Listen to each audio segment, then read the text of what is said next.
The trail is a metaphor for change. Although hiking, and specifically endurance hiking, is now a big part of my day-to-day, it's not just about exercise. It's about transformation. Each step is a movement towards clarity, purpose, and identity. But movement is one thing, sharing insights gained is another. As a U.S. Marine veteran, I created this space to help other veterans gain clarity, purpose, and identity. Let's walk this path together. This is Trail to Transformation.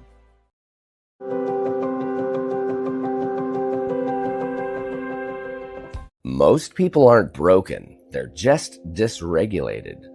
Chronic stress, pain, anxiety, and burnout aren't mindset failures. They're nervous systems stuck in survival. I'm Leland Holgate, combat veteran and neuroscientist, and I created the Welcome Home Method to help people rewire their nervous systems with breath.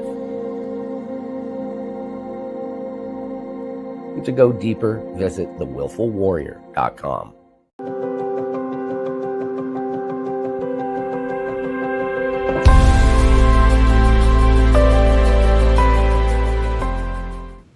Hey, welcome back, everybody. Of course, you know me. My name is Dr. Keith McNeil, and this is Trail to Transformation. Thank you all for joining us in conversation. Dr. Tina, hi. Hello, Dr. Keith. How are you doing? It's been a while. It has been a while, and I do appreciate you joining me in conversation. Before we get started, however, I want to give you the opportunity to tell us who you are, please. I am a retired Army officer. Don't hold that against me with the Marine over there. We'll just let it be. I did birth two adult children that served the Navy, so I kind of got a little smidgen of everything going on there. I am a recently retired civil servant. I am a author of a new book called The Five Widows Club that has become an Amazon bestseller. And I am the founder of Widowhood Real Talk with Tina, a nonprofit supporting the bereaved. Well, that's a lot of stuff to talk about in 24 minutes, so let's go ahead and get started. Yeah, we're on the clock. Let's go ahead and get started then. This all started, your whole path had started many years ago, and I kind of want to start there. With your first husband. Can you talk about that real quick? Oh my gosh, Mark was a good man. And here I am years later, still honoring his life and the work that I do with Widowhood Real Talk with Tina. Mark and I met on active duty in the military. At first, it wasn't somebody I thought I was going to date, and then I wound up marrying him. We have two children that are adults, and unfortunately, his journey in this world ended much earlier than I wanted. And it left me devastated. We were both on active duty when we met in the military. By the time his life ended, we were in our 50s and somewhere living in Pennsylvania and thinking we were about to become empty nesters. And I became an empty nest altogether. Mark passed on a vacation, and both of our children went into the military, left me trying to figure out what life looked like for me now. Sort of like what you mentioned in the starting of your podcast, The Transformation. I would go on long walks trying to get myself out of the house to re-identify what life looked like for me now. And walking is a huge part of how I deal with my grief too. And actually, just as an aside, on a yearly basis, you do a walk-a-thon type of thing, which I've not yet joined, but I always say, can you join me virtually? Because I walk every day, just about. You do. Yes, we have. I'm sorry. No, go ahead. Go ahead. Talk to us about what that walk is. It is the first full week of August, and it's called Walk for Love. When people are grieving, they often isolate, they often detach from outside, and they don't exercise. Walk for Love gives us an opportunity that first week of August to ask people to walk 1 mile a day. You may walk it inside, you may walk it outside, you may need a medical device, whatever that looks like for your body movement. But what we ask for people during that week is one, mention their loved one's first name. So many times they want to say their name out loud, but it feels like it's weird or it's uncomfortable. The second thing is we ask somebody to post on whatever social media platform they're on, hashtag walk for love, hashtag their loved ones' names. That often gets people into a new healthy habit. 7 days of doing something could be the jump start to someone saying, I'm going to start walking. I'm going to be better with my health. And it also allows them to see community. They see other people supporting and knowing that they are not alone on this very profound trauma and journey of grief. So, just as a real quick, when I had my heart attack in October of 2022, I had done some walking previous to that. It was kind of Mhm. part of my aerobic exercise regimen, but most of my regimen was heavy weightlifting. Since the heart attack, that's actually flipped Mm. because my goal is to get out there and find a way to regulate all of me, and so body, mind, spirit. And I found that walking and endurance walking, just like the introduction talked about, was how I found new meaning, purpose, value. And part of that is to hike the Appalachian Trail, but that's not part of this conversation. Your transition, your moment of from who you were to where you are now was because of the death of your husband. And that was the trajectory that you took. We've already talked about him dying. What were the steps after that that you took? Trying to survive, Okay. trying just to live, trying to realize that everything else that was going on in life didn't particularly matter. It was a moment of saying what needed to be done, what did I have the energy to do, and what could wait for later. I'd actually just come from dealing with breast cancer just from the year before and have an emergency hysterectomy thinking that it was going into uterine or ovarian cancer. And I just had my last procedure in October. Mark passed the following March. I was still just trying to catch my breath with life. So going to work wasn't important. Heck, bathing wasn't important. It was just getting in touch with a mental health professional and understanding how to navigate what was left of my life and still be hopeful that life could have some joy later.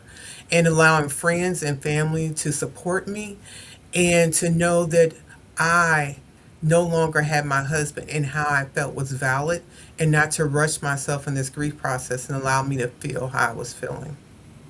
So can we talk about that just a little bit? Because Yes. that's a journey within itself from trying to figure and survive to, I don't want to say getting it all and understanding it all, Mm, but healing through that journey. yes. Can you tell our audience how you did it?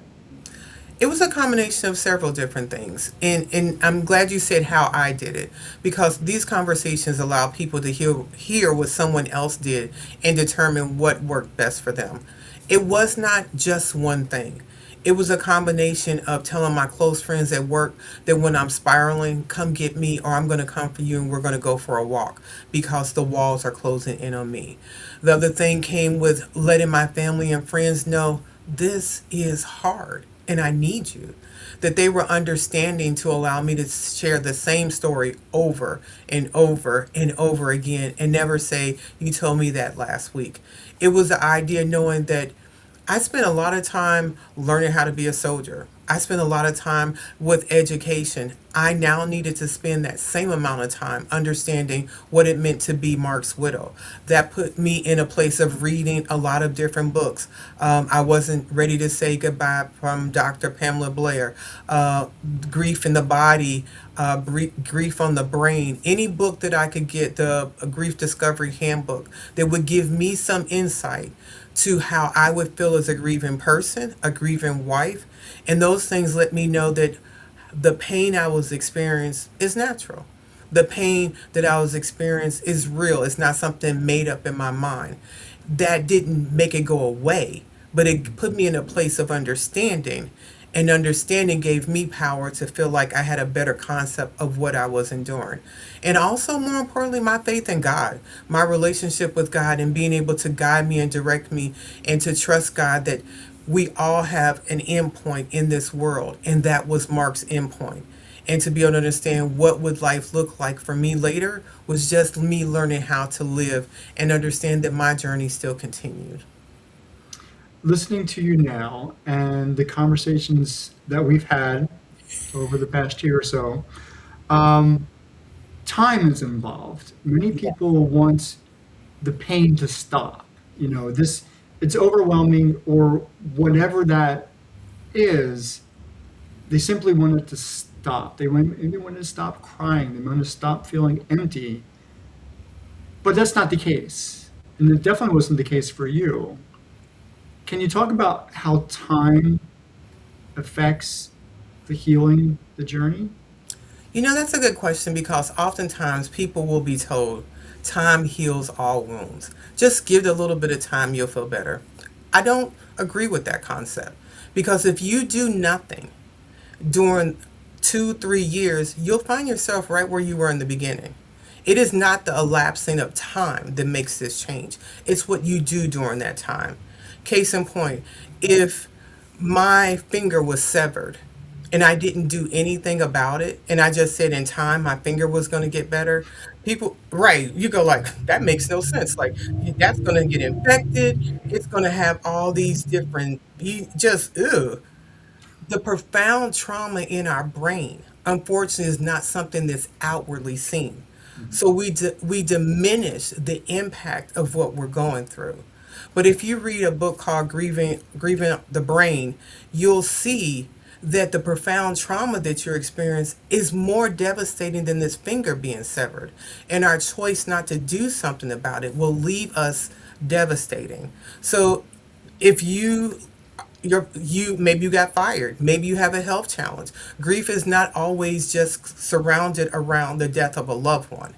But if you do nothing and you detach yourself from the world, you isolate, you blame the universe or God for why this has happened, or you start trying to be so busy that you're not going to let grief get you, you'll find yourself stuck, which is actually interesting. You asked that. I have my signature program where grief gets stuck, the 5 survival patterns that I talk about. 5 things that people do trying to survive.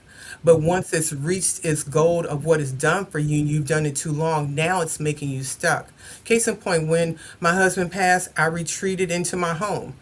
I needed to baseline what was going on. I needed to process that. Now, if I would have done that for 6 years, went to work, came home, and isolated, what was a survival technique has now detached me from people that love me, that could have supported me and encouraged me. So it's finding that balance of what behavior is necessary and what is now not becoming beneficial. I want to do a jump back and then I want to do a jump forward because there's still other things that you're currently doing that we do need to talk about. But I want to do a jump back in saying you specifically identified as somebody's grieving widow. Like, I'm Mark's grieving widow. That's not, that's paraphrased, but you identified as that.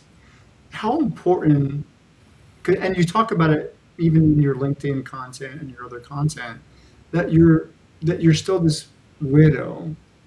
Can you talk about the identity there? And if I'm stumbling over my words, forgive me. Um, but it comes out repeatedly when you do talk. So can you talk about that? Thank you for that question. It's important. Sometimes people think, well, oh, she got remarried. She's over that. He is still dead. He is no Yes. longer here. My husband and I were together for 32 years, married for 29. Even though I remarried, I still carry his last name. Our children still exist. Our daughter got married. He was not there. Our son turned 25. He was not there. My husband was amazing, and I'm not just saying this because he's no longer living and trying to, but his funeral, there were people there I never met or knew. And I mean, the church was packed, people were outside, and my husband was a very quiet guy. He was not the loudest voice in the room, and but he was amazing. And for someone to tell me I'm not his widow, I was like, then make him come back to life, because I feel like people say, oh, because we don't like to see people in pain. We don't like to see people uncomfortable, and we're always trying to just brush it by. And someone say, well, you're not a widow anymore. Tell me why I'm not. Because he is no longer breathing. And I think that's important for people to realize the duality of, have I found love again with a new husband? Yes. Do I still miss my late husband? Absolutely.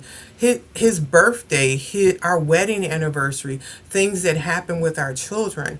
Those are pinnacle experiences that I cannot change. Sometimes it may be me pulling out all the photo albums. Sometimes it may be the children and I getting together. One time my son and I have a Jeep Wrangler, and we just did a lot of murals and just took pictures and hung out for his dad's birthday and just shared stories. I think it's disrespectful for someone to tell a widow that they are no longer a widow because their spouse is no longer here. They grieve that person, whether the relationship was good or it was bad. If it was bad, it was the hopes unfulfilled and things that didn't happen. So I take that personally. Thank you for noticing that. Well, and the reason I brought it up is because people want, sometimes they just want a chapter of their life to end. Like it, it ends, it's done, it's gone, it's over. And that removes their responsibility from grieving or healing. And I just wanted you to be able to speak to that and so eloquently as you did, as you typically do. Let's move forward. I will say You, this though, go Keith. ahead. Go ahead. When someone gets a divorce, that's what they're probably looking for. Scorch the ground, don't want to see them anymore, and be gone. I didn't want him to die. That wasn't, even if someone was terminally ill, they may have wanted their loved one to stop suffering, but they wanted that to continue. I love Mark. We are now going on 10 years later. His death did not just end my love for him, it ended his existence in this world. And I think people do need to understand, you just don't move on.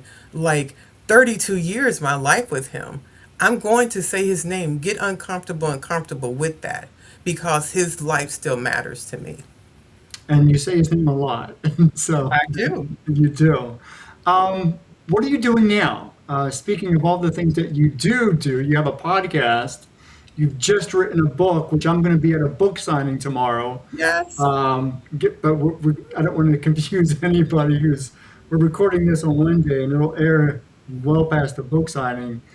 Give us some heads up as to what's going on in your life now and tell me about this book that I've yet to read. So my first book is called The Five Widows Club. It is a fictional novel of five women, lost love, resilience, and how they re-identify and create their new lives. Because when your spouse passes, you're no longer the person you were. And these five women come together in a grief support group and goes across 5 years, their life changing, different integral experiences that they have. One of the things that Mark and I used to do in Pennsylvania, we used to have an annual bonfire at our house, and we would have 50 to 100 people coming through. Oh, it was amazing. When we shut that down, people were devastated. So I brought that fire into this book, and there are different points that they have a bonfire in this process. And I won't share more about that, but the five women are amazing. As you mentioned, I've been podcasting going on 4 years now. Also do a TikTok live every Monday evening at 7 p.m. and talk to different people. At this point, thousands of people. Sometimes we'll have about 400 people in a live on TikTok. These are grieving people sharing. So being able to take snippets of all those people and create the profile for these five women is what I've been able to do. So a podcast, a TikTok, an annual walk, now a book. I've got to ask, and forgive me if I'm overstepping boundaries, but are you doing too much? Like, are you trying to fill a void here? Like, No, no? not at all. Talk to me about that. And I did not start this until, I want to say, 5 years into my grief. If I would have done that early on, I would have felt like, Tina, are you trying to avoid what's happened? I have fully immersed into this. This literally is nothing that I would have been like, oh, I want to do this. And I thank you for the question. And the way this was initiated, a friend, my current husband's cousin passed away, and his widow posted on social media that it was his birthday, and I reached out to her. We had a very long conversation, way past my normal bedtime. And at the end of the call, I could hear God speaking into my soul. What are you going to do when the next person needs to talk? And then it's like 1 o'clock. I was like, I am not taking a call. And God was like, what about the next person that needs to feel like they're not alone? Hence became the birthing of the podcast, to have very organic conversations that in the privacy of their home they could listen to a conversation and know that they weren't alone. Also, how Children Widowhood Secret Santa came about. Two widows approaching me and saying, we would like to create a program that children who have lost one or both of their parents could be able to receive Christmas gifts. I worked with them on how to write up a proposal to the board of Widowhood Real Talk with Tina, which is a registered 501c3. The board approved it. Those two widows manage it. I just kind of give them some insight. I am not a micromanager. I want to have an opportunity where people bring their amazing ideas to support the widowhood and help champion them in doing that. The book was a natural outpouring of the things that I've done.